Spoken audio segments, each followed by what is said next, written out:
এই পৃথিবী কেউ থাকবে না রে আব্বা ইমানদার নাফরমান অনুগত অবাধ্য কেউ না, কেউ না, কেউ না, কেউ না, কেউ না। বলো না ভাই, আজ থেকে 300 বছর আগে যারা নেককার মানুষ ছিল তারা এখন কোথায়? বলে না, সবাই বলেন। আজ থেকে 300 বছর আগের জালেম যারা পাপী তারা কোথায়? হ্যাঁ, আবু বকর ওমর এই দুই সাহাবী ওনারা এখন কোথায়? আবু জেহেল আবু লাহাব এই দুই বেঈমান এরা এখন কোথায়? তাহলে ইমানদারও কবরে, নাফরমানও কবরে। এই পৃথিবী কাউরি থাকতে দেয় না, অনুগত কেউ না, অবাধ্য কেউ না, মূসা কেউ না, ফেরাউন কেউ না, ইব্রাহিম কেউ না, নমরুদ কেউ না। পৃথিবী কাউকে থাকতে দেয় না, কাউকে না।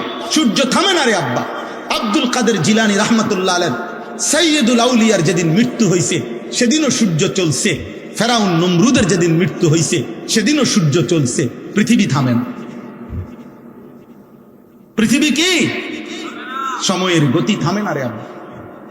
তুমি থাইমা যাইবে, তুমি কবরে পৌঁছা যাবে। এই অহংকার, এই বড়াই, এই শরীর স্বাস্থ্যের যৌবনের বাহাদুরি, মা বাবার বেপরাই। মাওলানা বলল পিতা মাতার অবাধ্যতার ব্যাপারে অনেক সুন্দর কথা বলছে মাওলানা, মাশাআল্লাহ। আমি কিছুটা শুনছি, অনেক চমৎকার বয়ান করছে। আল্লাহ তাআলা জবানে বরকত দান করে। তো এজন্য বললাম এটা জরুরি। তো আমার বলার উদ্দেশ্য হলো এই 3টা পাপ মারাত্মক, মনে রাখবা যুবক। 1 নাম্বার শিরিক, 2 নাম্বার উপার্জনের হারাম। যারা অভিভাবক আছেন রোজগার করেন, যারা পয়সা কামাই করেন, আপনাদের জন্য কথাই, উপার্জনের হারাম কইরা আমনও টিকতেন না, ফ্যামিলিও টিকত না, ফ্যামিলিও টিকত না। 70 বছর পরে না, 700 বছর পরে হইল আমনের বংশধররে মানসে এটাই কইব, ওই তো তোরে চিনি, তোর দাদা সুদখোর আছেন। সার বেড়া আনতে বেটা, লম্বা লম্বা কথা কইতে যা বেটা, তোরে চিনি না বেটা, আমরা চিনি না, আমরা জানি না তোমার আব্বা কিতা আসিল, বাটপাড়ের হদ্দার আসিল বেটা, ওনাইসত লম্বা লম্বা কথা কইতি বেটা। পাপ মুছা যায় না, পাপ কি করা যায় না, মুছা যায় না। আল্লাহ মাফ না করিলে, তওবা না করিলে, আল্লাহর কাছ থেকে মাফ না নিলে বড় মুশকিল, বড় মুশকিল, বড় মুশকিল। এই জন্য হারাম রোজগার করবেন না, হারাম রোজগার করেন না আব্বা, হারাম রোজগার। শুধু শুধু কেন সুদ নিলেন, কেন কিস্তি নিলেন, কেন লোন নিলেন, কেন ওজনে কম দিলেন, কেন মিথ্যা বললেন? আহা, আল্লাহ তাআলা বলে বান্দা এত বড় সূর্য, এত বড় চন্দ্র, এত বড় আসমান, এত বড় জমিন, এত আলো, এত বাতাস, এত রোদ, এত বৃষ্টি, এত আলো, এত অন্ধকার, গ্রহ নক্ষত্র, এত গাছ, এত ফুল, এত ফসল, এত পশু, এত পাখি, এত কীট পতঙ্গ, এত কিছু আমি তোমার জন্য ব্যবস্থা করতে পারতেছি প্রতিদিন, প্রতি ঘন্টা। অল্প গোগা ভাত আর একখান ঘর আমি বুঝি তোমার দিতে পারতাম না? এই বুঝি কয়টা ভাতের লেগা আর একখান ঘরের লেগে এতটি মিথ্যা কথা কইলা? এত সুদ, এত কিস্তি, এত মিথ্যা, এত ধোকা, এত ওজনে কম দেওয়া, এত বাটফারি করলা এই গরিয়ানের লেগা? বলেন না, একজন মানুষের শেষ পর্যন্ত কিতা এটাই তো দেখাই যে গরিয়ান করছি, এ গরিয়ান করছে। আর কিতা করছেন? আর এই বাজার সদাই, পাঙ্গাস, তেলাফিয়া, হ্যাঁ, খিরা, টমাটো, ধনিয়া, কাঁচামরিচ, দুন্দুল, করলা, আর কিতা, আর হলো বন, বিড়ি, চা, আলু চপ, পেঁয়াজ, পান, সুপারি, এই শেষ। এই চাচার হায়াত শেষ। 70 বছরে কতগুলো বহন খাইছে আর বিড়ি খাইছে। শেষ বয়স কেমনে কাটাইছেন কাকা? এই আল্লাহর রহমতে আপনাকে 10 জনের দোয়ায় চা দোয়ানে, আমরা দোয়াই হেবাটা চা দোয়ানে বন খাই, বুঝলেন? বিড়ি খায়, শুধু বিড়ি খায়। আস্তাগফিরুল্লাহ, আস্তাগফিরুল্লাহ, নাউযুবিল্লাহ। আফসোসের বিষয়। আমার কথা রাগ করেন না, আমি প্রয়োজনে আর কোনোদিন আসবো না। আমি এ কথা মাথায় রেখেই ওয়াজ করি। বাকি আমার একদম স্পষ্ট কথা, 60 বছর 50 বছর এরকম বয়স্ক যেই সমস্ত লোক এখনো বিড়ি সিগারেট খায়, এ কথাই স্পষ্ট। এই লোক নির্লজ্জ, এই লোকের কোনো লজ্জা শরম নাই, একদম শরম নাই, শরম নাই, তোমার কোনো শরম নাই। 60 বছর বয়সেও আপনার থেকে যদি এই সমাজের ছেলে পেলে নাতি নাতনি কিছুই শিখতে না পারে, আর কোন দিন শিখবো আপনার থেকে? 60 বছর বয়সে আপনার থেকে কি শিখবো? বিড়ি ঘরের থেকে শিখবে কি? কথা বলেন না কেন? চা দোকানে যে নর্তকীর নাচ দেখে, টেলিভিশনে নর্তকীর নাচ দেখে, এমন বুড়া মেয়ের থেকে বাকিরা কি শিখবে? বলেন, আপনি বলেন, বলক একজন এখানে বলেন, কি শিখতো আপনার থেকে? বিড়ি খানা? কি শিখতো? আপনাদের সন্তান আপনাদের কাছে আমানত। এই ছেলে পেলেগুলো নামাজ পড়ে না, এই ছেলেগুলো সারা দিন রাত মোবাইল টিপতেছে। আমি সেদিন আব্বা গত শনিবারে আমি এক জায়গায় ফজরের নামাজ পড়ছি, মাহফিলের জন্য যাইতেছিলাম আরেক জায়গায়। সারা রাত্র জার্নি করে রাস্তার পাশে এক মসজিদে ফজরের নামাজ পড়তে ঢুকছি। আমি এবং আমার শায়েখ আল্লামা মুফতি মুশতাকুর নবী কাসেমি, আমরা দুইজনের গাড়িতে ফজরের নামাজের জন্য ঢুকে দেখি, আল্লাহর কসম এই কোরআন হাতে বললাম, মসজিদের মধ্যে দেখছি শুধু 2 জন মুসল্লি, 2টা ছেলে। ইমাম সাহেবটাও একটা ছেলে, মুসল্লিটাও একটা ছেলে। এই 2টা ছেলে ছাড়া একটা লোক মসজিদে নেই, একটা লোক নাই, একটা লোক নাই। ছেলেটা বলল, হুজুর এটা 3 মৌজার জামে মসজিদ। মানে 3 মৌজা বোঝেন তো ভাই? এক গ্রামে তো 1 মৌজা না, কয়েক গ্রাম মিললে একটা মৌজা হয়। 3 মৌজার জামে মসজিদ এটা। শুধুমাত্র 2টা ছেলে ফজরের নামাজের জন্য মসজিদে। এই জাতির ভবিষ্যৎ কি? বলো না আব্বা, তোমরা যারা ছেলেরা নামাজ পড়ো না, একদিনও তোমরা আগামী দিনে কেমনে বাঁচবা? কেমনে বাঁচবা? আল্লাহর দয়া ছাড়া বাঁচবা কেমনে রে আব্বা? আল্লাহর ফজল ছাড়া কেমনে বাঁচবা? আফসোসের ব্যাপার, আফসোসের ব্যাপার, আফসোসের ব্যাপার। হযরত আব্দুল্লাহ ইবনে মাসউদ, আমি বিশুদ্ধ হাদিস বলতেছি, নবী সাল্লাল্লাহু আলাইহি সাল্লামের বিখ্যাত সাহাবী হযরত আব্দুল্লাহ ইবনে মাসউদ বলেন, লাম ইয়াতাখাল্লাফ আন্না, নবীজির জামানায় ফজরের নামাজে মসজিদের জামাতে, 5 ওয়াক্ত নামাজের জামাতে যারা উপস্থিত হতো না, অনুপস্থিত থাকতো, খোদার কসম সাহাবী বলেন আমরা তাদেরকে বুঝতাম কানা মুনাফিকান বাইয়িনুন নিফাক, এটা প্রকাশ্য মুনাফিক। আল্লাহর কসম, নবী সাহাবী মসজিদের জামাতে যে আসতো না, সাহাবী বলেন আমরা তাকে চিনতাম এটাই, এই নামে যে এটা প্রকাশ্য মুনাফিক।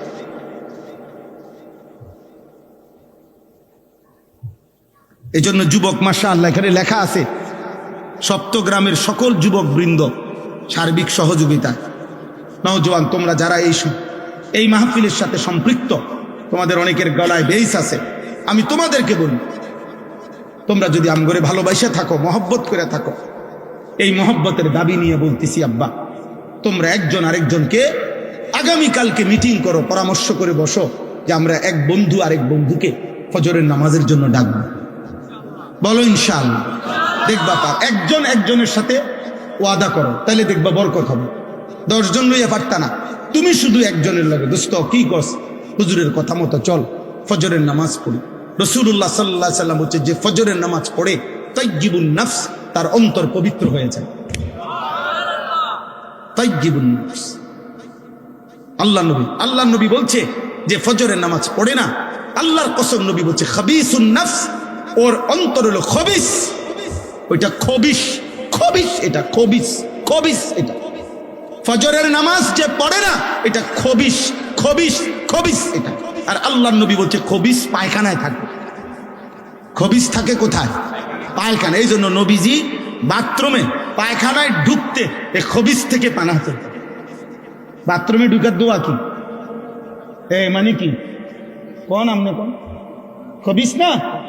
তো বুঝা গেল নবীজি এটা কেন কইতেন, বাথরুমে ঢুকতে কেন বলতেন যে আল্লাহ খবিস থেকে পানাহ চাই? তাহলে বুঝা গেল বাথরুমের ভিতরে কে আছে?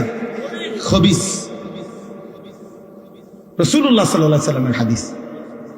ফজরের নামাজ যে পড়ে না, আল্লাহর নবী বলছে শয়তান তার এই মাথার পিছনে ঘাড়ের এখানে গিট্টু দিয়ে রাখে শয়তান তাকে, আর বলে আলাইকা লাইলুন তাওয়ীলুন ফারকুদ, হে আল্লাহর বান্দা রাত হলো অনেক লম্বা, লম্বা ঘুমা, নাফরমান ঘুমা। শয়তান তাকে আটকায় রাখে, আবদ্ধ করে। নাউজুবিল্লাহ। তো আমার কথাটা শেষ হয়েছে না। রাসূলুল্লাহ সাল্লাল্লাহু আলাইহি সাল্লাম এই সূরা হুদ যে কথাটা বলতেছিলাম, 5টি জাতির আযাবের বর্ণনা ওই সূরার মধ্যে আছে। কোন সূরা বলেন তো?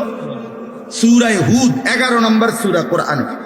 তো ওই সবটা বর্ণনা করার পর, মানে আযাবের বিস্তারিত বর্ণনা দেওয়ার পর, গুনাহ, নাফরমানি, পাপ, সীমা লঙ্ঘনের কথা বর্ণনা করার পর আল্লাহ কোরআনে ওই সূরাতে একটা আয়াত নাজিল করছে, নবীজিকে বলছে ফাস্তাকিম কামা উমিরতা। অতএব বন্ধু, যাই বললাম আপনার কাছে আযাবের বর্ণনা, কথা শুনেন তো, আপনার উম্মত যে যাই করুক, উল্টা পাল্টা করুক আর বাউ করুক, তবে আপনার ব্যাপারে আমায় আল্লাহর স্পেশাল কথা, আপনাকে যত শরীয়তের যত আদেশ করা হয়েছে, আমি আল্লাহ বলছি প্রত্যেক আদেশ, প্রত্যেক হুকুম, প্রতিটা আদেশ নিষেধের ব্যাপারে আপনি পাহাড়ের মতো, পাথরের মতো ইস্তেকামত, মজবুত এবং দৃঢ় থাকবেন। এক সুতা, এক জাররা আপনি বন্ধুর থেকে যেন কোনো আমলও না ছুটে, কোনো রকমের ভুল যেন না হয়। কাকে বলছে? নবী সাল্লাল্লাহু আলাইহি সাল্লামকে বলছে। এর কয়দিন পরে, এই সূরা নাজিলের কিছুদিন পরে, আল্লাহ নবী সাল্লাল্লাহু আলাইহি সাল্লামের দাড়ি মুবারক সর্বপ্রথম 3টা বা 4টা, 2টা চুল দাড়ির সাদা হয়ে গেছে। হযরত আবু বকর সিদ্দিক রাদিয়াল্লাহু তাআলা আনহু বলছেন, ইয়া রাসূলুল্লাহ কাদ শাইয়াবতা, আপনি দেখি বুড়ো হয়ে যাচ্ছেন, আপনার তো চুল পাকা শুরু হয়ে গেছে, দাড়ি। তখন আব্বা নবী সাল্লাল্লাহু আলাইহি সাল্লাম বললেন, শাইয়াবাতনি হুদ ফাস্তাকিম কামা উমিরতা। আবু বকর, বিশ্বাস করো, সূরা হুদের আযাবের বর্ণনা আমারে বুড়া বানায় ফেলছে। আর আমার আল্লাহর এই আদেশ যে আমি যেন আমার আল্লাহর হুকুমের উপরে এক চুল এদিক সেদিক না হয়, মজবুত থাকতে বলছে, এই দায়িত্ব, এই ভার, এই ওজন আমারে বুড়া বানায় ফেলছে। আমার কলিজার মধ্যে 24 ঘন্টার ভয় বিরাজ করছে। আহা, এই আযাবের যেই বর্ণনা আল্লাহ দিছে, আমার উম্মত যদি আবার নাফরমানি করে, আমার উম্মতের কি জানি হবে। আর আল্লাহ যে আমারে বলছে, আমার দ্বারাও যেন এক জাররা পরিমাণ আমল না ছুটে, দায়িত্ব পালনের এই কঠিন অনুভূতি আমি তো চেষ্টা করছি, তবু আমার আল্লাহর কথা মনে পড়লে, আল্লাহর কথা মনে পড়লে আমার শরীরে কাঁপ দিয়া ওঠে। এই জন্য আমার চুল পাকা শুরু হয়ে গেছে। তাহলে বলেন আব্বা, আপনাদের কাছে আমি যে আয়াতের একটু অংশ পড়ছি, আমার কথা আমি শেষ করে দিচ্ছি। আজকে একটি গুরুত্বপূর্ণ দিন গেছে, 10ই মুহররম, আশুরা, 1448 হিজরি, অত্যন্ত গুরুত্বপূর্ণ একটি মুবারকপূর্ণ মাস, মুহররম মাস। এই মুহররম মাসে আশুরার এই পবিত্র সময়ে আমল তো ছিল এই যে রাসূলুল্লাহ সাল্লাল্লাহু আলাইহি সাল্লাম রোজা রাখতেন, সাহাবায়ে কেরামকে রোজা রাখাইতেন। ইন্তেকালের পূর্বের বছর বলছেন, আগামী বছর থেকে আমি 2টি রোজা রাখবো, 9-10। পরের বছর নবী সাল্লাল্লাহু আলাইহি সাল্লাম ইন্তেকাল করছেন, কিন্তু সাহাবায়ে কেরাম আজীবন ওনারা এই মুহররমের 9 তারিখ, 10 তারিখ ওনারা রোজা রাখতেন রাসূলুল্লাহ সাল্লাল্লাহু আলাইহি সাল্লামের আমল হিসাবে। আলহামদুলিল্লাহ, আমরাও রাখছি, আজকেও রোজা রাখছি, গতকালকেও রোজা রাখছি। তাহলে প্রথম আমল হচ্ছে এটা, মুহররমের এই 10ই মুহররমের প্রথম দায়িত্ব রোজা রাখা। মনে রাখবেন আব্বা, আমার কথায় কেউ রাগ হইয়েন না। আপনার কাছে আমারটা পছন্দ না হইলেও আপনি ভিন্ন কারো ব্যাখ্যা আপনার ভালো লাগলে আপনি সেইটা শুনলেন, কিন্তু আমারটা আমি বললাম কোরআন এবং সুন্নাহর মধ্যে বারবার এই কথা, কোরআন সুন্নায় প্রমাণিত কথা, যে কোন আল্লাহর কাছ থেকে কোনো নেয়ামত প্রাপ্ত হইলে নবীগণ, আউলিয়াগণ, সাহাবাগণ, আল্লাহর প্রিয় বান্দাগণ শুকর হিসাবে রোজা রাখতেন। আর আমরা শুকর হিসাবে আমরা বুঝি খিচুড়ি, আমরা বুঝি বিরিয়ানি, আমরা বুঝি খানা।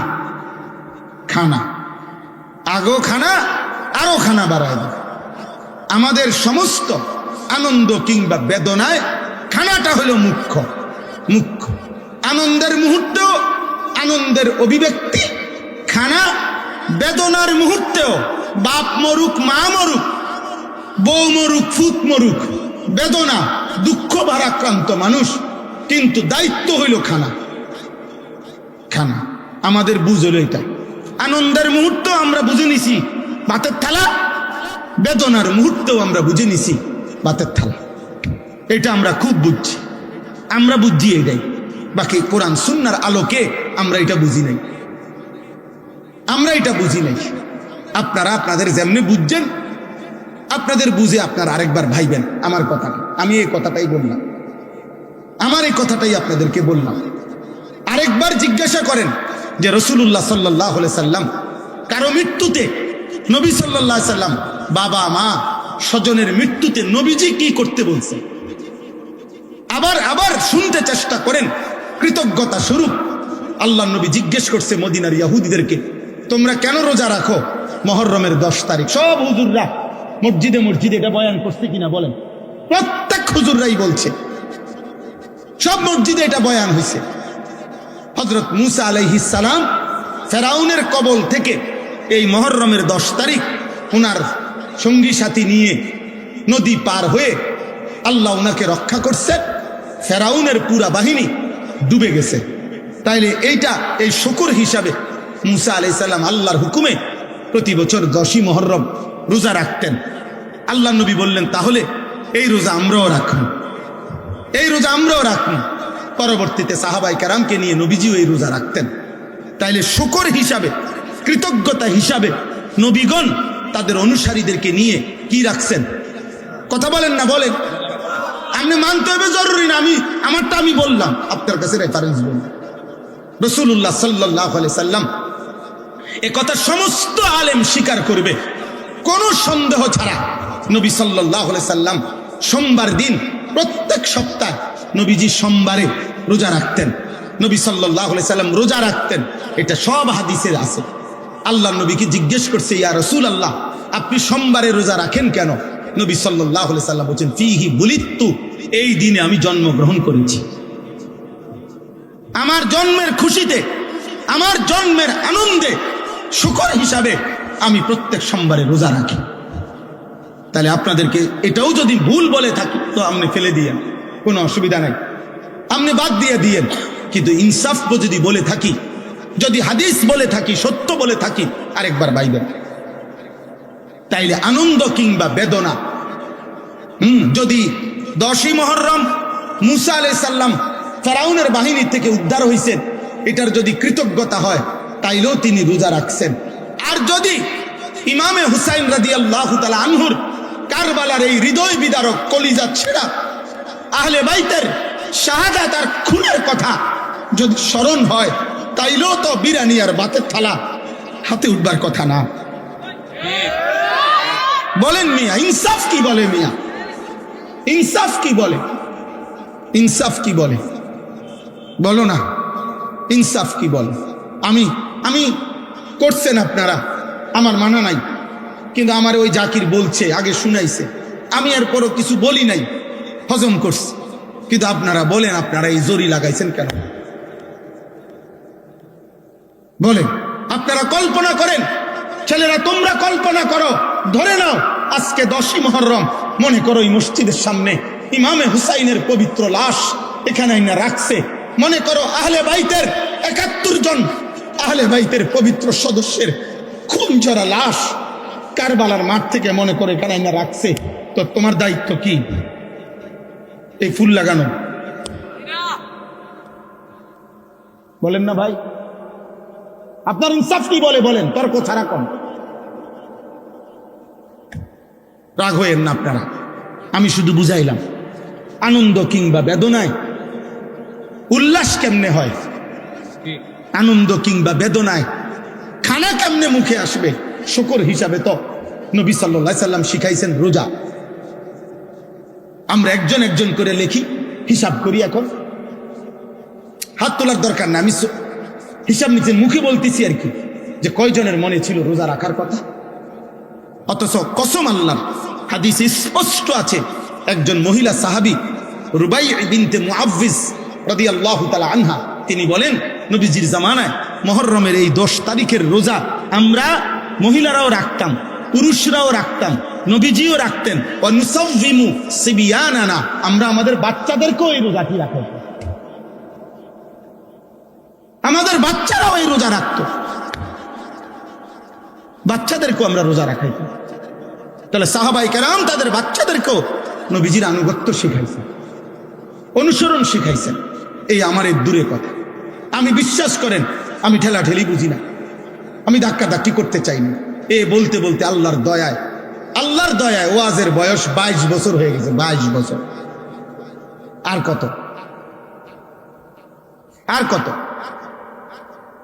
এইখানে এই এলাকাগুলোতে আমি এই মসজিদে তারাবি, খতমে তারাবি পড়ছি। হ্যাঁ, এই মসজিদেই। ওই যে আমি যে চবেপুরে তাফসির করতে ছিলাম, চবেপুরে দাখিল মাদ্রাসার যে মসজিদে, তো 2 দিন না 3 দিন ছিলাম। আরো আগের কথা, তো খতমে তারাবি হয় না ওইখানে কোনো মসজিদে। তখন শুনছি একমাত্র এখানেই তো মনে হয় এই মসজিদে খতমে তারাবি হয়েছে।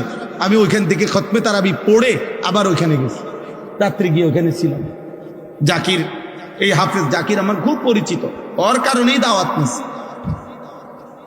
অতএব আব্বা, আপনাদের আমি মৌলানা সাহেবকে চিনি, ওই জাহাঙ্গীর ভাইকে চিনি, এই চবেপুর এই অঞ্চল এলাকায় শতবার আসছি আমি, আশেপাশের সব এলাকায়। তাহলে অতএব আমার বলার উদ্দেশ্য হলো, একজন মুমিন আনন্দের প্রকাশও করবে নবীজি সাল্লাল্লাহু আলাইহি সাল্লাম সাহাবায়ে কেরামের আমল হিসাবে, বেদনা সেটাও প্রকাশ করবে নবী এবং সাহাবীদের তরিকায়। এটা তর্কের বিষয় না, এটা ঝগড়ার বিষয় না, এটা সুন্নি ওয়াহাবির বিষয় না, এটা কাজ্জা ফাসাদের বিষয় না, এটা হলো কোরআন সুন্নাহর সাথে মিলাইয়া নেওয়ার বিষয়। সাহাবায়ে কেরাম নবী সাল্লাল্লাহু আলাইহি সাল্লামের আমলের সাথে মিলাইয়া নেওয়ার বিষয়। আপনার জায়গা থেকে যদি আপনার মিল্লা যায়, খালাস। কথা বোঝেন নাই? আমার কাছে আইতে হইব আমার তরিকায়, এটা তো মাকসাদ না। মাকসাদ হইল আপনি যেখানেই আছেন, যার কাছে আছেন, যেই পীর, যেই মুর্শিদে হোক, যেই আউলিয়ারি হোক, যেই দরবারি হোক, যেই খানকাই হোক, আপনি শুধু এতটুকু মনে রাখেন, ইবাদত কিংবা আমল, আনন্দ কিংবা বেদনা, সব অবস্থাতে সুখ কিংবা দুঃখ, আমাদের প্রত্যেক অবস্থার বহিঃপ্রকাশ রাসূলুল্লাহ সাল্লাল্লাহু আলাইহি সাল্লাম সাহাবায়ে কেরামের আমলের সাথে মিলানো উচিত। উচিত? কথা বলেন না কেন? উচিত। এই এদ্দুর আপনাদের বিবেকের কাছে বলে গেল, এদ্দুর আমাদের বিবেকের কাছে বলে গেল। মুহররমের উপলক্ষে ওমা ডেগে ডেগে খিচুড়ি, ডেগে ডেগে বিরিয়ানি, কি বুঝাইতে চাইছেন?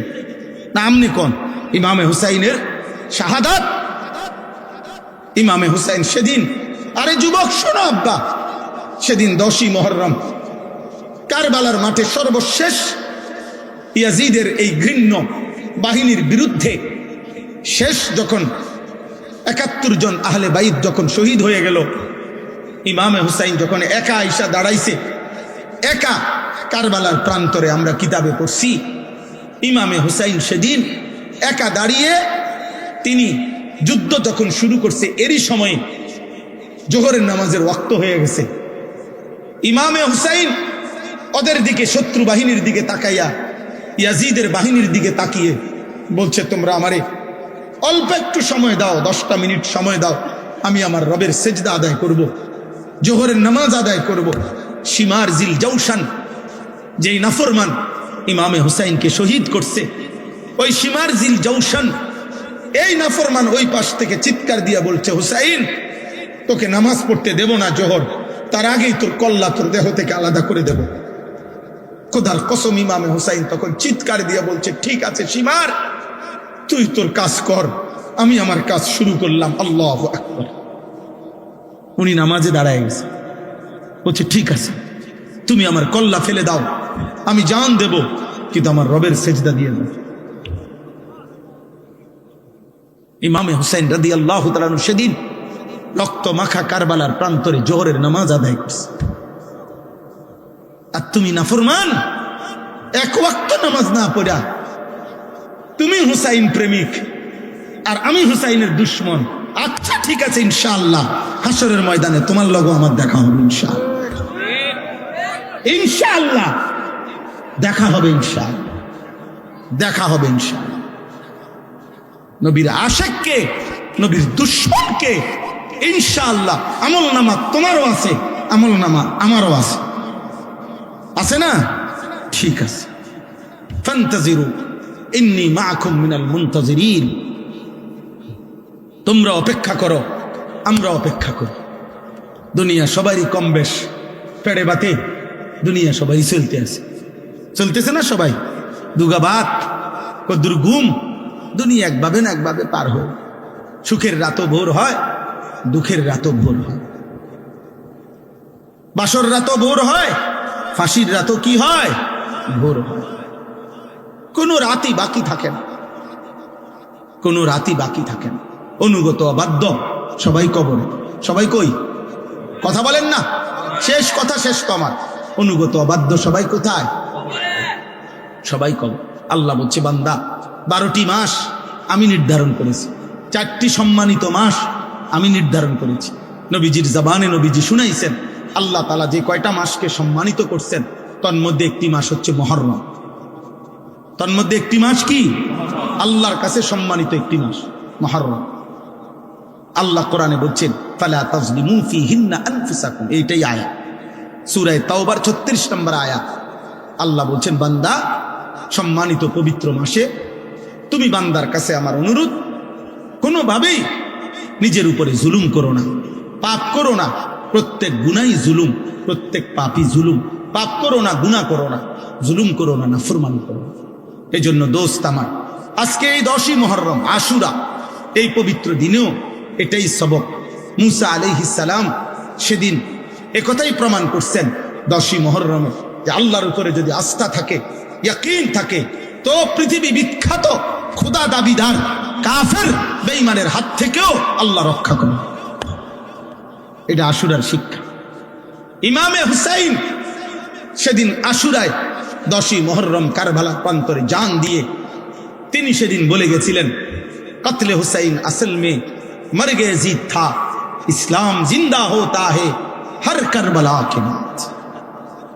তিনি সেদিন বললেন যে আজ আমি শহীদ হই নাই, রক্ত দিয়েছি আমি, মূলত মরে গেছে ইয়াজিদ, মূলত মৃত্যু হয়েছে ইয়াজিদের। হুসাইন মরে নাই, শহীদ মরে না।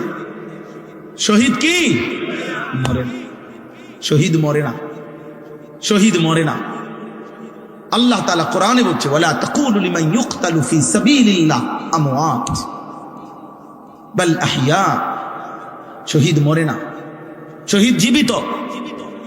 তো আল্লাহ তাআলা ইমামে হুসাইন সেদিন শাহাদাত বরণ করছে, এবং তিনি বলেছেন, এই বিশ্ববিখ্যাত কবি ভারতের আকবর এলাহাবাদী এই কবিতাটা বলছিলেন। তিনি বলছিলেন, হায় সেদিন হুসাইনের মৃত্যু হয় না, মূলত ইয়াজিদের মৃত্যু হয়েছে, জালেমের মৃত্যু হয়েছে সেদিন, ইনসাফের মৃত্যু হয় নাই। আর এ কথা ইমামে হুসাইন কিয়ামত পর্যন্তের জন্য বলে গেছে যে ইসলাম জিন্দা হোতা হে হর কারবালা কে বাদ। প্রতিবার রক্ত দিলে, প্রতিবার আল্লাহর জন্য জান বিলিয়ে দিলে, নতুন নতুন প্রতিবার ইসলাম জিন্দা হবে। অতএব মুসলমানের নওজোয়ান, চলো আল্লাহর জন্য লড়ি, দ্বীনের জন্য ভাবি, কালেমার জন্য ভাবি, ইসলামের জন্য ভাবি। বলো ইনশাআল্লাহ। যে জীবনে আল্লাহ নাই, যে জীবনে ইসলাম নাই, যে জীবনে সেজদা নাই, যে জীবনে কোরআন নাই, যে জীবনে কালিমা নাই, যে জীবনে আল্লাহর ভালোবাসা নাই, যে জীবনে মদিনার বন্ধুর ভালোবাসা নাই, সে জীবন জীবন না। ওই জীবন আর জানোয়ারের জীবন, ওই জীবন আর জানোয়ারের জিন্দেগি বরাবর। এই জন্য একটা ছেলেও যদি বুঝো, একজন, সব একসাথে বোঝে না, আমরা জানি, একজনও যদি বুঝো তো দয়া করে ইনশাআল্লাহ এই দোয়ার পূর্ব মুহূর্তে আমরা প্রত্যেকেই আজকে এই সিদ্ধান্ত নিলাম যে আমরা গুনাহ থেকে বাঁচবো ইনশাআল্লাহ, আল্লাহর ইবাদত করব ইনশাআল্লাহ।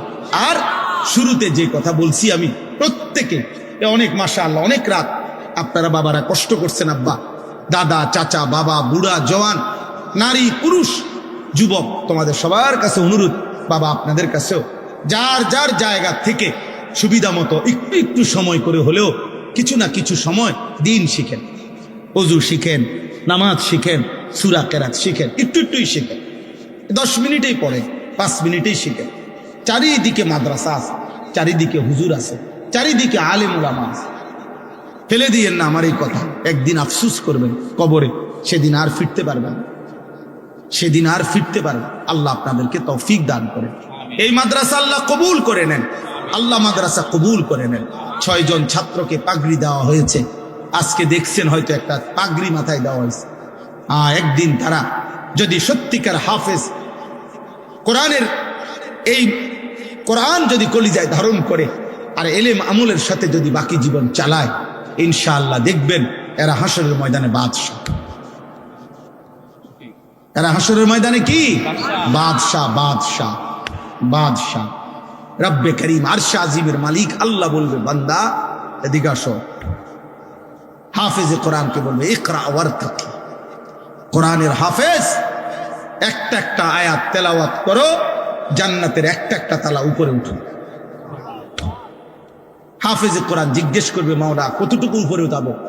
আল্লাহ বলবেন স্বয়ংক্রিয়ভাবে, লিফটের সুইচ দেওয়া আছে, তুমি সুইচ টিপন লাগবে না। ফাইন্না মানজিলাতাকা ইনদা আখির আয়াতিন তাকরাউহা। তোমার তেলাওয়াত শেষ হবে যেখানে, তোমার বাসস্থান জান্নাতে, অবস্থান স্থল, তোমার রোম কামরা হবে সেখানে। তুমি পড়তে পড়তে শেষ করো। মিনাল জিন্নাতি ওয়ান নাস বলতে বলতে যত আয়াত হবে অত আয়াত উপরে তুমি। সুবহানাল্লাহ। তখন ওই হাফেজে কোরআন 6000-এর চাইতে 6234 বিশুদ্ধ বর্ণনা। তো এই উপরে উঠা এলাকাবাসীকে সালাম দিবে যে, চাচা আমি আপনাকে সেই ছেলেটা, আল্লাহ আমার এই এনে উঠেছে। আল্লাহ কবুল করে নেন। আপনাদের যাদের ভালোবাসা, সহযোগিতায় একটা টাকার দান মনে রাখেন, মাদ্রাসার দানের 1 মিনিট কথা শুনেন, আর 5 মিনিটে শেষ করে দিচ্ছি। এই একটা টাকার দানে আপনি যেখানে মিশে গেলেন, 1000 টাকা, 10,000 টাকা, 5,000 টাকা, মনে রাখেন এটা একটা সিলসিলা। সিলসিলা মানে আমি আনিসুর রহমান আজ থেকে 35 বছর আগে আমি যেই মাদ্রাসায় পড়ছি, মনে করেন নোয়াখালী লক্ষ্মীপুর টুমচর মাদ্রাসায়, তাহলে ওই মাদ্রাসায় যারা দান করছে তাদের দানের টাকার থেকেও আমার খাবারের লোকমা আল্লাহ মিলাইছে।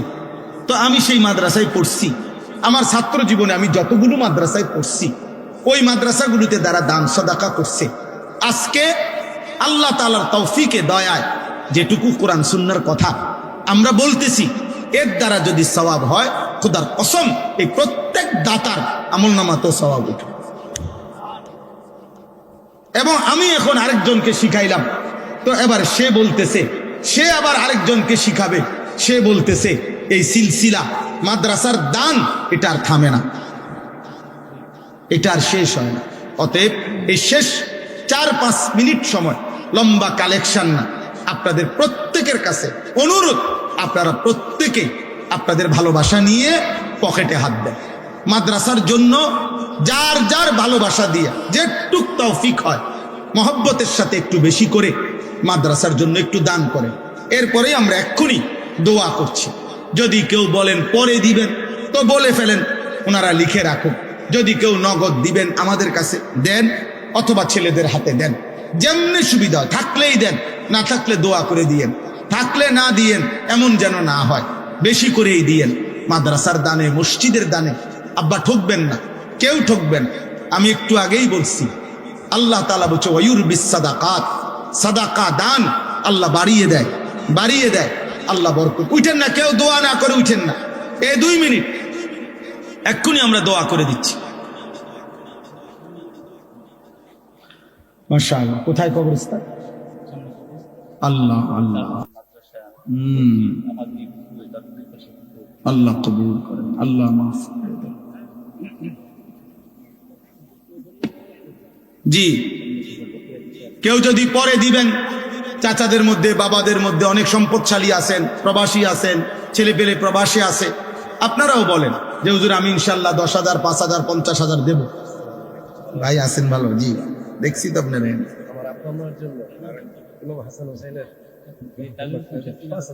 মাশাআল্লাহ। আপনার নাম কি যেন? আব্দুস সামাদ ভাই। বাবা মার জন্য দোয়া চেয়েছেন। হ্যাঁ, ইমাম হাসান ইমাম হুসাইন রাদিয়াল্লাহু তাআলা আনহুমা, উনাদের রূহের মাগফিরাতের জন্য। তাকুন আবাদান নাস। وقال صلى الله عليه وسلم فاتقوا الدنيا واتقوا النساء. اللهم صل على محمد وعلى آل محمد كما صليت على إبراهيم وعلى آل إبراهيم إنك حميد مجيد. اللهم بارك على محمد وعلى آل محمد كما باركت على إبراهيم وعلى آل إبراهيم إنك حميد مجيد. سبحانك لا علم لنا إلا ما علمتنا إنك أنت العليم الحكيم. আলহামদুলিল্লাহ।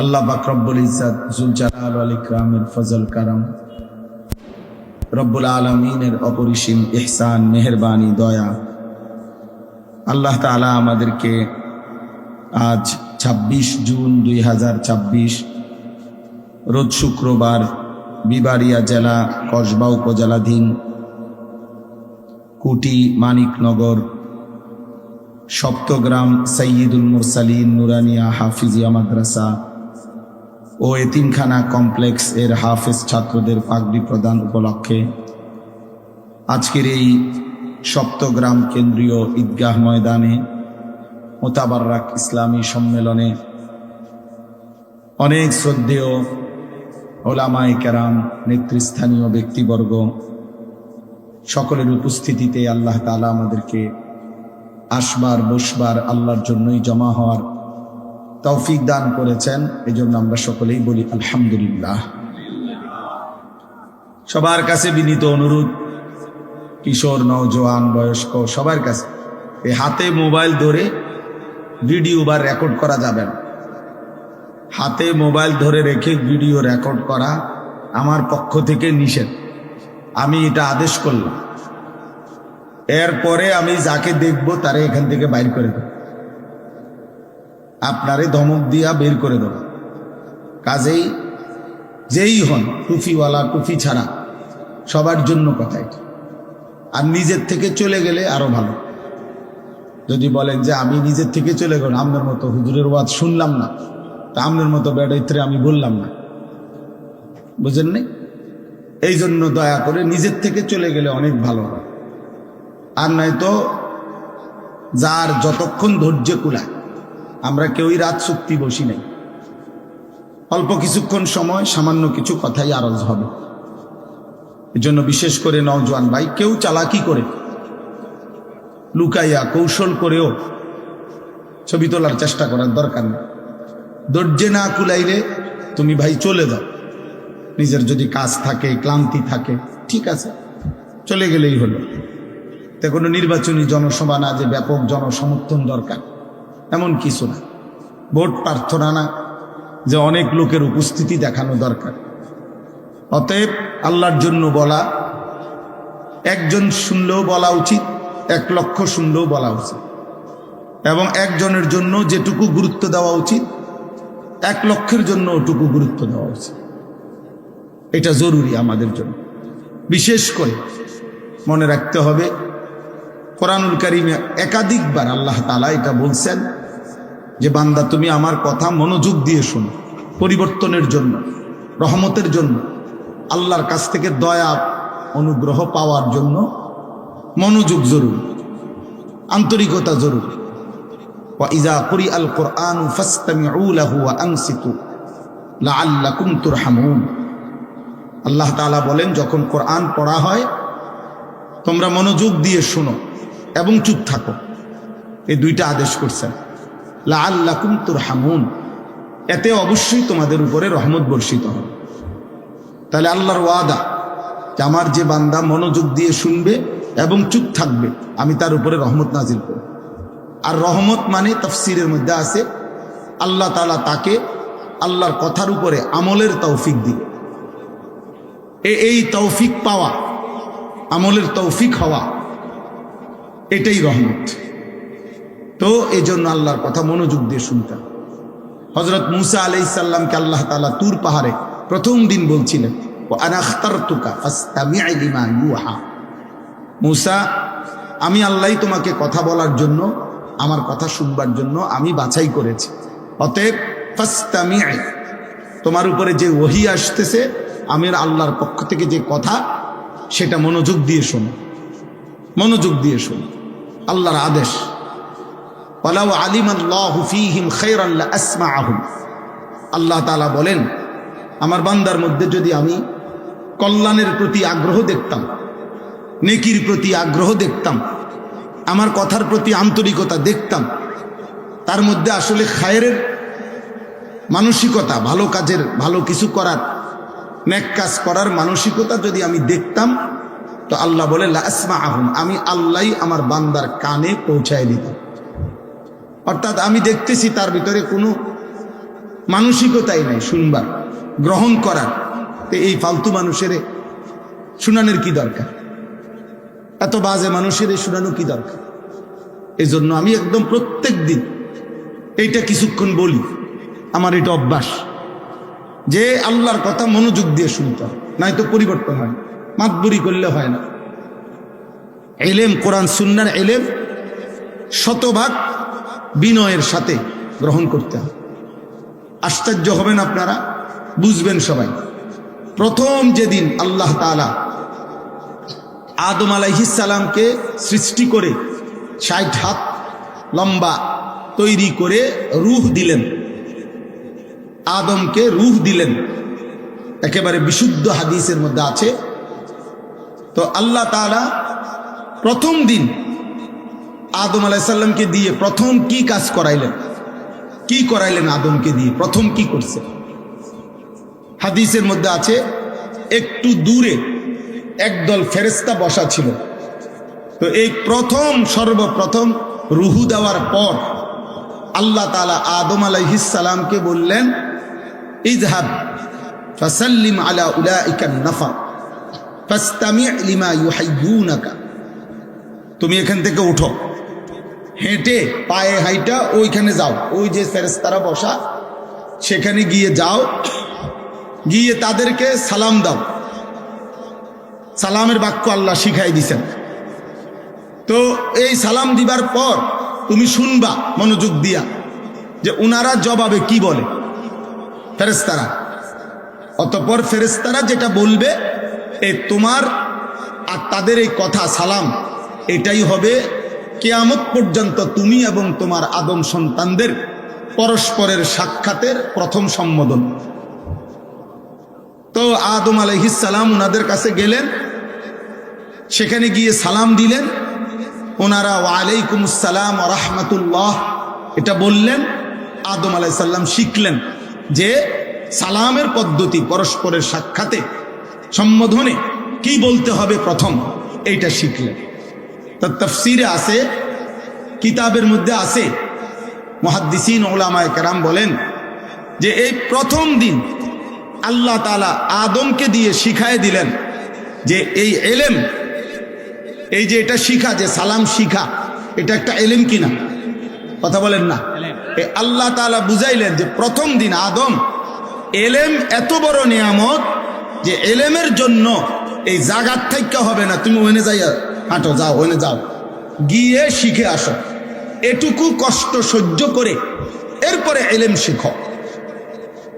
প্রথম দিন শিখাইছেন আল্লাহ তাআলা যে এলেমের জন্য কষ্ট করতে হয়। এলেম তোমার কাছে আসে না, তোমাকে এলেমের কাছে যাইতে হবে, তোমাকে যাইতে হবে এলেমের কাছে। অথচ সেজদার টাইম হয়েছে, আর ফেরেশতাদেরকে বলছে তোমরা আদমকে সেজদা করো, কিন্তু এলেমের টাইম হয়েছে আর আদমকে বলছে তুমি ফেরেশতাদের কাছে যাও। কথা বুঝেন নাই? তাহলে এলেম দাম, এলেম সব কিছুর চাইতে দামি, কোরআন সুন্নাহর ইলম। এই জন্য আব্বা, আমরা কিংবা মাদ্রাসার ছাত্র হোক আর আপনারা হোক, মসজিদের শ্রোতা হোক আর ওয়াজ মাহফিলের শ্রোতা হোক, 1 ঘন্টার জন্য হোক আর 12 বছরের জন্য হোক, আপনি আমি সবাই কোরআন সুন্নাহর ইলম জ্ঞান অর্জনের জন্য কষ্ট স্বীকার করতে হবে, কষ্ট স্বীকার করতে হবে।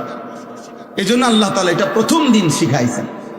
হযরত মূসা আলাইহিস সালাম, হযরত খাজির, যাকে খিজির বলেন আপনারা, খাদির আলাইহিস সালাম মূল শব্দটা, উনার কাছে 3টা জিনিসের এলেম শিখার জন্য 3টে জিনিস শিখছে। লম্বা পথ উনার সাথে সফর করতে হয়েছে, দীর্ঘ পথ সফর করে 3টা জিনিস শিখছে। একটা, আপনার নৌকা চলার পথে উনি ছিদ্র করে ফেলছে হযরত খাজির। মূসা আলাইহিস সালাম বোঝে নাই কেন ছিদ্র করল। চলার পথে একটা বাচ্চা ছেলেকে হত্যা করে ফেলছে। মূসা আলাইহিস সালাম বোঝে নাই ছেলেটাকে কেন হত্যা করল। আরো দূর যাওয়ার পরে একটা এলাকায় গিয়া ওই এলাকার একটা দেওয়াল কাঠ হয়ে গেছে, এই দেওয়ালটা খাজির আলাইহিস সালাম সোজা করে দিছে। মূসা আলাইহিস সালাম বোঝে নাই। 3টা জিনিস দেখছেন, একটাও তিনি বুঝেন নাই। তো পরবর্তীতে খাজির আলাইহিস সালাম 3টাই ব্যাখ্যা করে, কোরআনে আছে সব, সূরা কাহাফের মধ্যে উনি এটা বুঝাইয়া দিছেন। তো আল্লাহ তাআলা শিখাইছেন, মূসা তোমার চাইতেও জমিনে বেশি ইলম রাখে আমার বান্দা এমন আছে, তোমারে দেখাইলাম। এবং এই 3টে জিনিস জানার জন্য তিনি লম্বা পথ সফর করছেন। হাল আত্তাবিউকা আলা আন তুআল্লিমানি মিম্মা উল্লিমতা রুশদা। কোরআনে আছে মূসা আলাইহিস সালাম ওই খাজির আলাইহিস সালামের কাছে গিয়ে বলছে, কেন আসছেন? খাজির মানে এই খিজির যাকে বলেন আপনারা, উনি জিজ্ঞেস করছে আমার কাছে কেন আসছেন?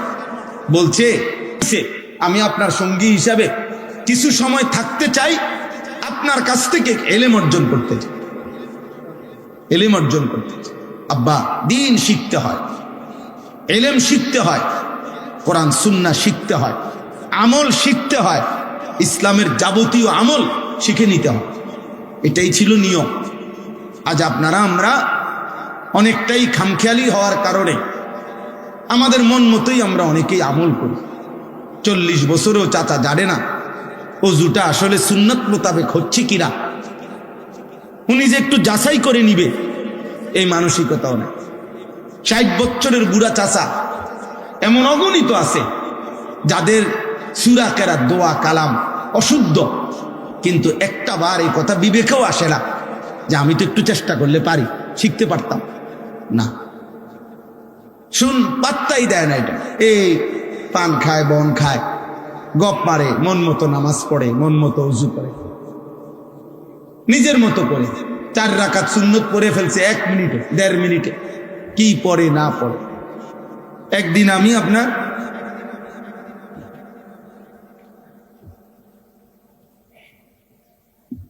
একজনকে দেখছি চেয়ারে বসে নামাজ পড়তেছে, তো একটু পরে দেখি হাতের ইদ্দুর বাইর করে,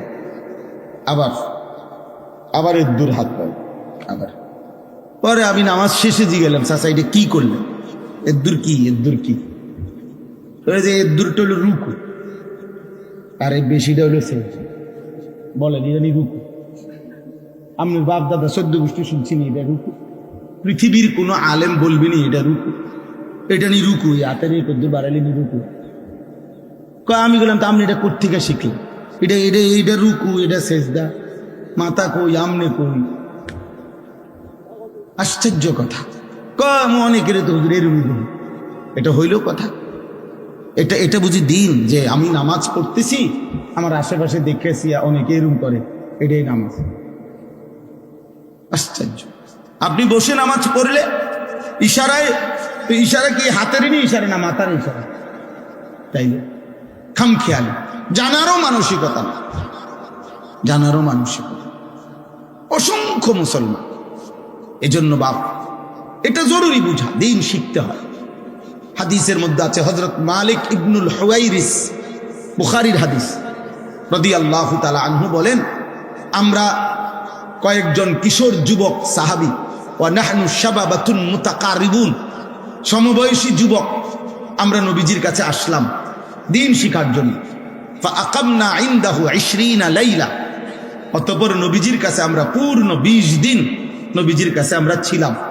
ওনারা দূরবর্তী অঞ্চলের সাহাবী, কিন্তু আয়েশা 20 দিন নবীজি সাল্লাল্লাহু আলাইহি সাল্লামের কাছে এসে দিন শিখছেন। 20 দিন পরে নবী সাল্লাল্লাহু আলাইহি ওয়াসাল্লাম ওনাদেরকে বললেন, ইরজিউ ইলা আহলিকুম ওয়া আল্লিমুহুম ওয়ামুরুহুম, তোমরা এবার তোমাদের পরিবার এলাকার কাছে ফিরে যাও, তাদেরকে ইলম শিখাও, তাদেরকে আল্লাহর হুকুমের প্রতি আদেশ করো। ওয়া ইযা হাদারাতিস সালাহ ফালিয়ুআদ্দিন আহাদুকুম, যখন নামাজের ওয়াক্ত হবে তোমাদের একজন আজান দিও। ওয়ালিয়া উম্মাকুম আকবারুকুম, এবং তোমাদের মধ্যে বয়সে যে বড় সে ইমামতি করবে। তো 20 দিন থাকার বরকতে আল্লাহ নবী সাল্লাল্লাহু আলাইহি সাল্লাম এখন উনাদেরকে আজান ইমামতির সার্টিফিকেট দিয়ে দিচ্ছে। বললেন না যে একজন কি করো ইমামতি। তো সাহাবীরা 20 দিন থেকে ওনারা দিন শিখছেন। হাদিসে স্পষ্ট আছে, এক সাহাবী আয়েশা নবী সাল্লাল্লাহু আলাইহি সাল্লামকে বলছেন, ইয়া রাসূলুল্লাহ, আমি নামাজ কিভাবে পড়বো আমাকে বলে দেন। আল্লাহ নবী সাল্লাল্লাহু আলাইহি সাল্লাম বললেন, সাল্লি মা'ানা ইয়াওমাইন, 2 দিন আমাদের সাথে থাইকা নামাজ পড়ো। 2 দিনে সাহাবী নবীজির সাথে থেকে 10 ওয়াক্ত নামাজ তিনি পড়ছেন। আল্লাহ নবী সাল্লাল্লাহু আলাইহি সাল্লাম এবার বললেন, এই 2 দিনে আমাদের সাথে যে নামাজ পড়তে দেখছো এইভাবে নামাজ। তাইলে শুধু মুখে বলে দিছেন না সাথে রেখে শিখাইছেন? কথা বলেন না, সাথে রেখে শিখাইছেন, সাথে রেখে শিখাইছেন।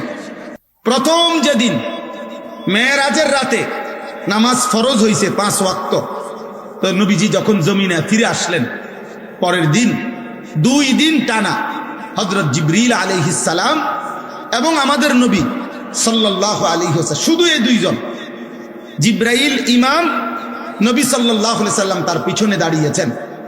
2 দিনে 5 ওয়াক্ত করে 10 ওয়াক্ত নামাজ পূর্ণ 2 দিন জিবরাইল নবীজিকে দেখাইছেন। দেখানোর পরে জিবরাইল বলছেন, ইয়া রাসূলুল্লাহ, এই 2 দিন কেন পড়াইলাম?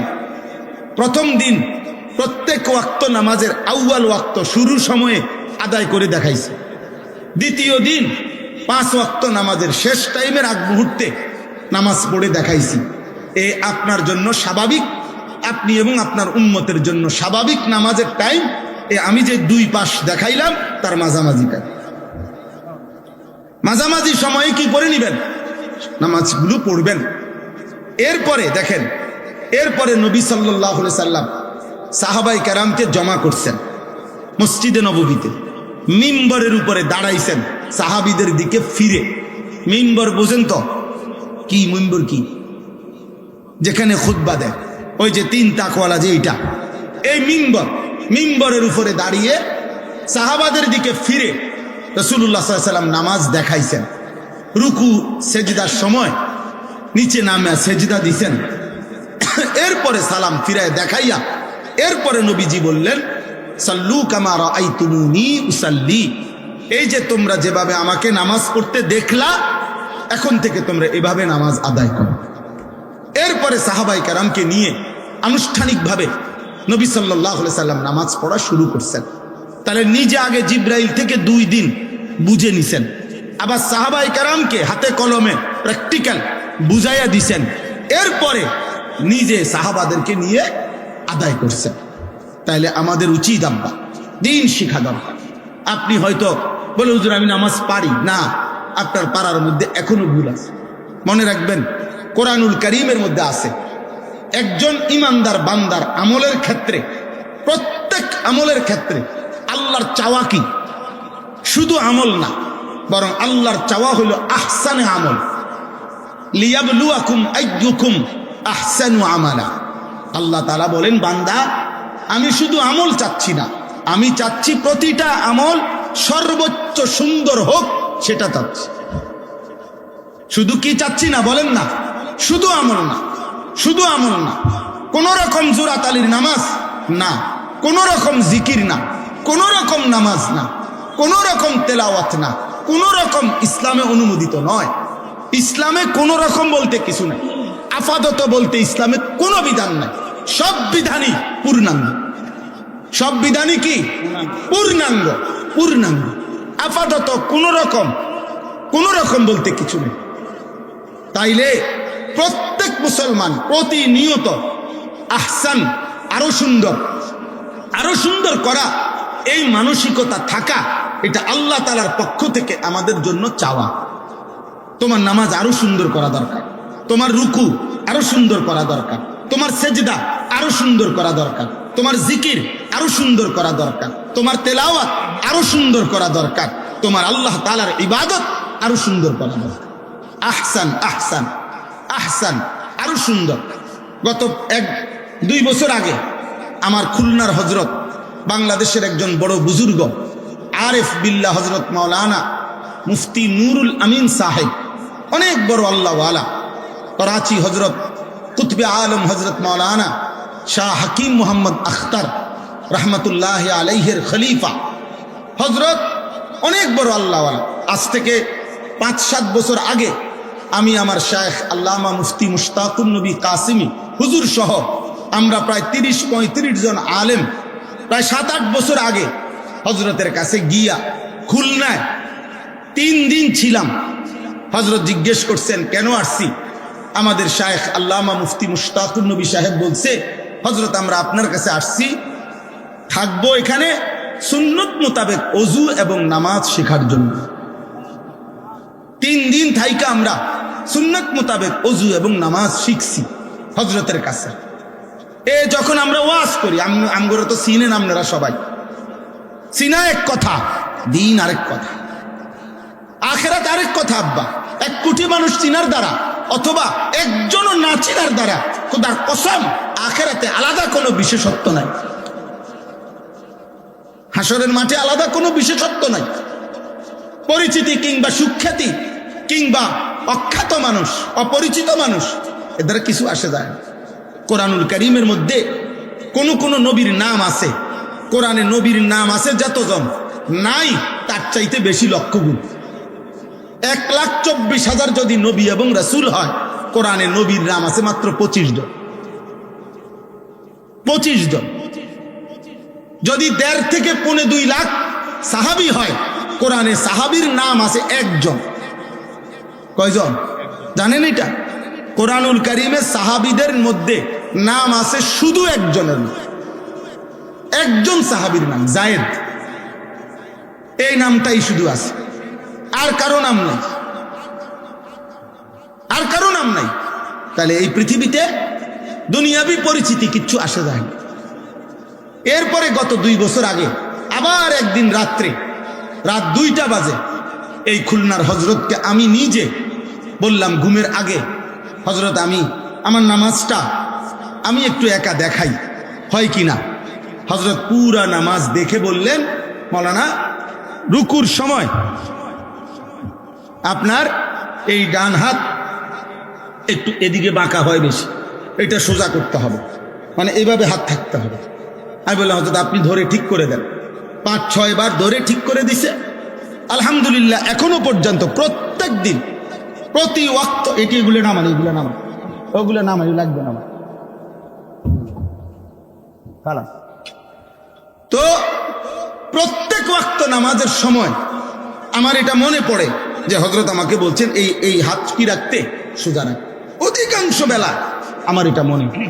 তাহলে নামাজ সুন্দর হওয়া, আরো সুন্দর হওয়া আমারও দরকার, আপনাদেরও দরকার, আপনাদেরও দরকার, আমাদের সকলের দরকার। আমরা বড় খামখেয়ালি মানুষ, যে সমস্ত গাফেল ইবাদত করে না, যেগুলো নামাজ পড়ে না, ওই ফালতুদের তো কোনো আলাফে নাই, ওইগুলা তো কোনো হিসাবের মধ্যেই নাই। কিন্তু যারা নামাজ পড়েন তাদের মধ্যেও গাফলতি অনেক। রাসূলুল্লাহ সাল্লাল্লাহু আলাইহি সাল্লামের স্পষ্ট হাদিস শুনেন, আবু দাউদ শরীফের হাদিস। নবীজি বলছেন, তিলকা সালাতুল মুনাফিক, ওই নামাজ মুনাফিকের নামাজ। 3 বার বলছে, ওই নামাজ মুনাফিকের নামাজ, ওই নামাজ মুনাফিকের নামাজ। কামা ফানাক্কারা আরবাআন লা ইয়াযকুরুনাল্লাহা ইল্লা কালিলা, যে দাঁড়িয়ে 4 রাকাত নামাজ আদায় করছে যেন 4টা ঠোকর মারছে, এত দ্রুত যে যেন 4টা ঠোকর মারছে, বর্ষির ঠোকর দিছে যেন 4টা ঠোকর মারছে। নবীজি বললেন লা ইয়াজকুরুনাল্লাহা ইল্লা কালিলা, একেবারে যত সামান্য পরিমাণ ছাড়া আল্লাহর জিকির, তাসবিহ, সূরা, কেরাত, দোয়া, কালাম একটাও সুন্দরভাবে পড়ে নাই।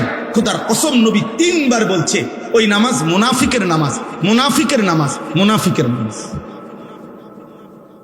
বলেন তাহলে আত্তাহিয়াতু যার শুদ্ধ হয় না, আমরা এটা কি নামাজ? দোয়ায়ে কুনুত যার শুদ্ধ হয় না, এটা কি নামাজ? তাব্বাত ইয়াদা কুল হুয়াল্লাহ শুদ্ধ হয় না, শব্দ হইল সুবহানা রব্বিয়াল আযীম। আপনি এখন সোনা বেলাজুম, সোনা বেলাজুম, সোনা বেলাজুম কিতা? হ্যাঁ, আপনি এটা কি বললেন? কি বললেন এটা? আত্তাহিদুলিল্লাহ সাল্লাল্লাহু আলাইহি ওয়া সাল্লাম ওয়া আসসালামু আলা নবিয়িনা সাল্লাম শাহাদু আল্লা ইলাহা ইল্লাল্লাহ ওয়া আন্না রাসূলুহু আল্লাহুম্মা সাল্লি আলা মুহাম্মাদ ওয়া আলা আলি মুহাম্মাদ কামা সাল্লাইতা আলা ইব্রাহিম ওয়া আলা আলি ইব্রাহিম ইন্নাকা হামিদুম মাজিদ আল্লাহুম্মা বারিক আলা মুহাম্মাদ ওয়া আলা আলি মুহাম্মাদ কামা বারাকতা আলা ইব্রাহিম ওয়া আলা আলি ইব্রাহিম ইন্নাকা হামিদুম মাজিদ আল্লাহুম্মা ইন্নী যালামতু নাফসি যুলমান কাসীরান ওয়া লা ইয়াগফিরু যুনুবা ইল্লা আনতা ফাগফির লিমা কুনতা মিন ইনদিকা রাহমাতান ইন্নাকা আনতাল গফুরুর রহিম। আসসালামু আলাইকুম ওয়া রাহমাতুল্লাহি।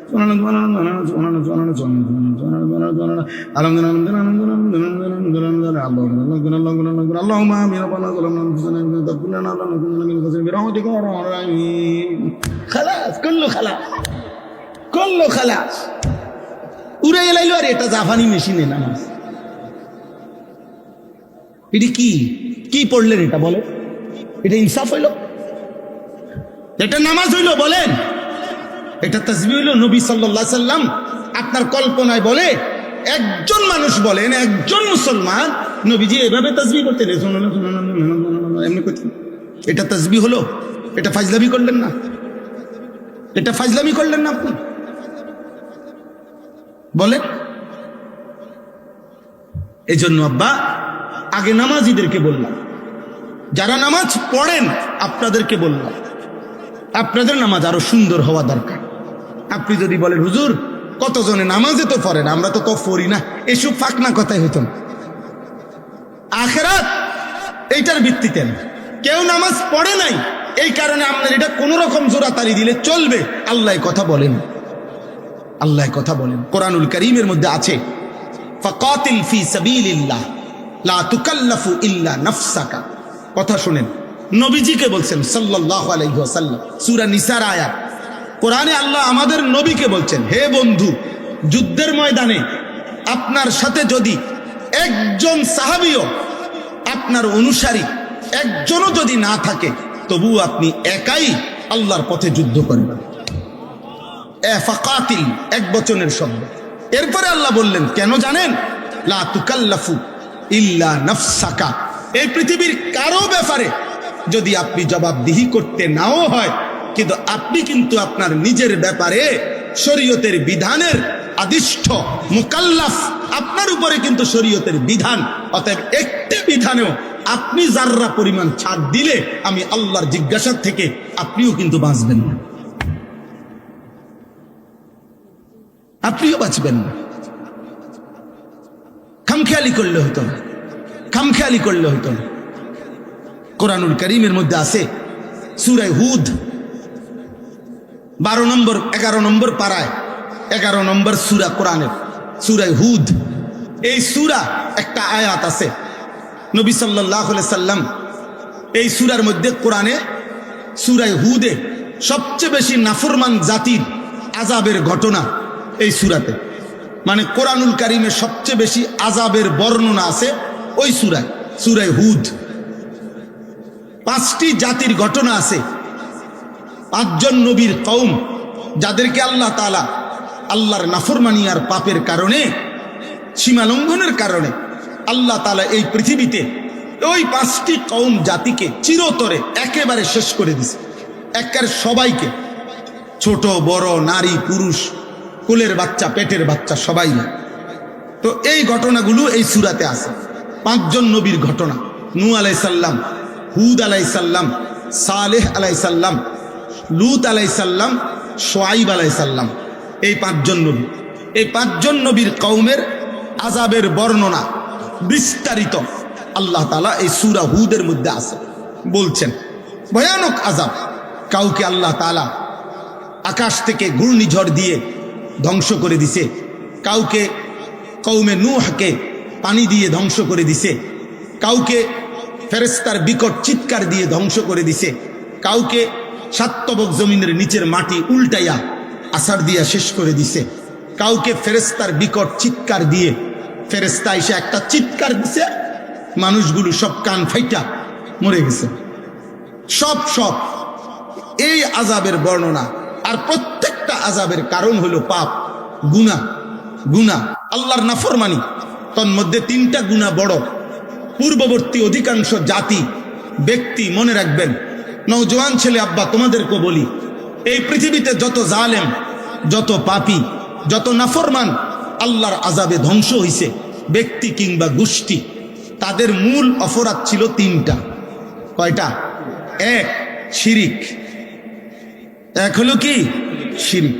শিরিকের কারণে আল্লাহ অসংখ্য জাতিকে ধ্বংস করে দিছে। এজন্য শিরক বড়ই মারাত্মক, বড়ই মারাত্মক, বড়ই মারাত্মক, বড়ই মারাত্মক। 2 নাম্বার, উপার্জনের হারাম। হারাম রোজগার করে যে, মনে রাখবেন আব্বা, লিখিত কথা, এই কোরআনের ফয়সালা এটা, একবার না বারবার আল্লাহ বলছেন, উপার্জন যার হারাম সে অথবা তার বংশধর, তার প্রজন্ম একটা পর্যায়ে আইসা ধ্বংস হবেই হবে। সুদখোরের বংশ, তোমার বংশ শেষ হয়ে যাবে, তুমি মনে রাখো। ঘুষখোর, তুমি মনে রাখো, 70 বছর পরে হোক, 100 বছর পরে হোক, নাফরমান, তোর বংশ শেষ হয়ে যাবে। হ্যাঁ, কিস্তিখোর, তোমার বংশ টিকবে না। আমার নাম আনিসুর রহমান, মনে রাখো, আমি কোরআন থেকে হাদিস থেকে বলে গেলাম। হারামখোরের, হারাম উপার্জনকারীর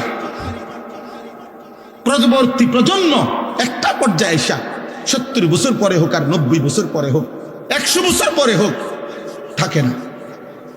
এটা পরীক্ষিত কোরআনের ফয়সালা। ইয়ামহাকুল্লাহুর রিবা ওয়া ইউরবিস সাদাকাত। সূরা বাকারাতে কোরআনে আল্লাহ স্পষ্ট বলছে, আমি আল্লাহর ওয়াদা, সুদ আমি আল্লাহ সুদ, হারাম উপার্জন আমি নিশ্চিহ্ন করে দেব। ইয়ামহাকু শব্দের অর্থ হচ্ছে নিশ্চিহ্ন করে। আল্লাহর ওয়াদা, আল্লাহর ওয়াদা। একদিন আর বাত্তির, আমি একবার এক জায়গায় দেখছি, বলছে হুজুর আজ থেকে 50 বছর আগে তারা 10 গ্রামের জমিদার ছিল। এই সেই বাড়ি হুজুর, আপনি এখন দেখেন, আমি নিজে বাড়ি ঘুরে দেখছি, একটা ঘর নাই, অনেকগুলো গাছ আছে চারিদিকে, কতগুলো কুত্তা আছে গাছের তলায় বসে রয়েছে। এই কতগুলো কুত্তা ছাড়া একটা মানুষের অস্তিত্ব, যারা জুলুম করতো মানুষের। হারাম উপার্জনকারী, এই 2 নাম্বার। 3 নাম্বার হলো লজ্জাস্থানের গুনাহ, জিনা, ব্যভিচার, পুরুষে পুরুষে অপকর্ম, নিজের হাত দ্বারা নিজের লজ্জাস্থানের নাপাক অপকর্ম, অশ্লীল ছবি, বেহায়াপনা, অসভ্য। এই জিনা লজ্জাস্থানের অপবিত্র, শাহওয়াতের গুনাহ, হারাম চাহিদা, যৌন চাহিদা। এই লক্ষ লক্ষ যুবক আজকে এই উশৃঙ্খল, এই চুল, চেহারা, লেবাস, পোশাক, আল্লাহ নাই, নামাজ নাই, সেজদা নাই, হালাল হারামের কোনো ধার ধারে না। এক একটা মোবাইল, নারীর আকর্ষণ, অশ্লীল ছবি, উলঙ্গ নাচ, হাজারো যুবককে কুকুর শুকরের চাইতে নিকৃষ্ট বানায় গেছে। কলিজার ভিতরে, চেহারার ভিতরে আল্লাহ রসুলের কোনো চিহ্ন নেই, ইমানের কোনো চিহ্ন নাই। কতদিন হয় নামাজ পড়ে না, জানে না, কত রাত আল্লাহকে সেজদা দেয় না।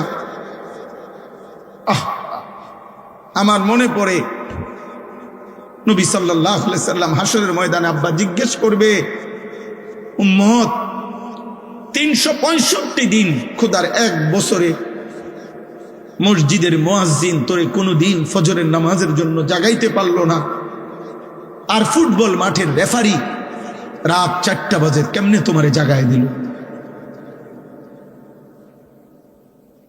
ফুটবলের রেফারি কেমনে তোমারে রাতের 4টা বাজে ঘুম থেকে জাগাইলো কেমনে? আর আমার মসজিদের মুয়াজ্জিন কেন 365 দিনে, 1 বছরে একদিনও, প্রতিদিন সে ডাকছে আসসালাতু খায়রুম মিনান নাওম, কিন্তু এই নাফরমানকে, এই নিকৃষ্ট নাফরমানকে একটা একটা দিন উঠাইতে পারবে না। কত বড় বেঈমান, কত বড় গাদ্দার! এই গাদ্দার যেন আল্লাহকে বলে দিছে পরিষ্কার যে মালিক তুমি আরো ডাকলো আমি উঠব না, তোমার ডাকে আমি সাড়া দেব না। তুমি যতই কও হাইয়া আলাল ফালাহ, তুমি যতই বলো সফলতা, আমি জানি সফলতা হইল ফুটবলে, সফলতা সেজদাতে না। ঠিক আছে আব্বা চলো, ফান্তাজিরু কোরআনে আছে প্রত্যেক নবী বলতে বলতে বলতে বলতে ওই নবীর উম্মত যখন চূড়ান্ত নাফরমানি করছে, নবী অস্থির হইয়া একটা পর্যায়ে নবীগণ বলে ফেলতেন ফান্তাজিরু ইন্নী মাআকুম মিনাল মুনতাজিরিন। এক সময় নবী বলে তো, হে আমার জাতি ঠিক আছে, কোনোভাবেই শুনলা না তো ঠিক আছে, আল্লাহর আযাবের জন্য চলো, তোমরাও অপেক্ষা করো আমি অপেক্ষা করো, দেখা যাক মালিকের কি ফয়সালা, মালিকের কি ফয়সালা।